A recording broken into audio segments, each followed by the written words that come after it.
And if you look at the totality of the physical needs of, say, soccer and rugby and firefighting and war fighting, and you're going to find that there's some intersecting qualities, there's some capacities that would lend themselves generally to each of these activities. We would all agree that cardiorespiratory endurance, strength, stamina, things like this would benefit each of these participants, each of these domains of demographic.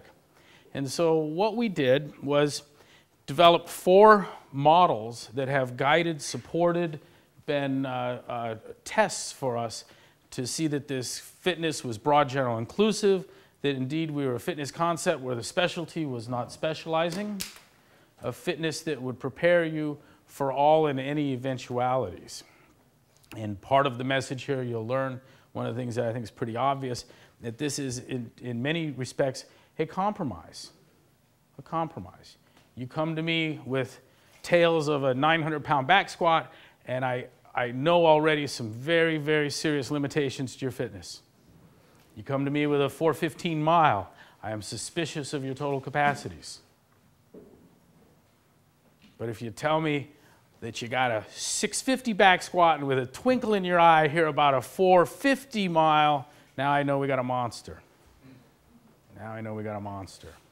The first of these support models for this broad, general, inclusive fitness, this fitness that represents the intersection of all taskings and therefore supports the union of them all, this broad, general, inclusive fitness, is a balance of adaptational response.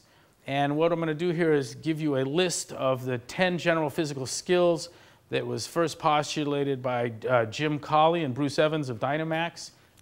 It was our conception, our belief, our claim that fitness would be best manifested, best demonstrated by a balance in each of these 10 capacities. We could readily imagine a scenario where a deficiency in any one of these, any 2 of these, in each of these to any extent, that could result in a loss of game, mission, life. You don't have to be too creative to see that. Where it is in being a firefighter that a lack of speed could cost you your life. As a cop, a lack of strength could cost you your life. As a soccer player, a lack of stamina could cost you the game. And we can play this game, we can extend this. And by the way, I reference regularly firefighters, police, mill, and because we're well represented in those communities. Our program kind of did some of our best growth within those domains. But I want to share with you that trainers and civilians, you trainers and civilians, your needs are more akin to the firefighter, the cop, and the soldiers than they are the elite athlete.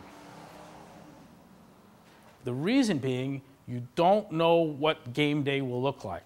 You don't know when it'll occur. You don't know what the stressor will be. You just don't know.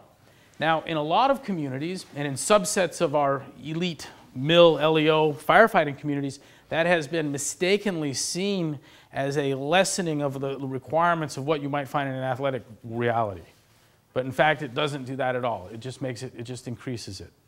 Not knowing when game day is, what the nature of the game is, how many opponents, how long the event will last, whether it's 2, 3, 1, 5, 10, roof caving in, fire, not knowing what it is that awaits you, it makes the task harder, makes the prep harder, not easier.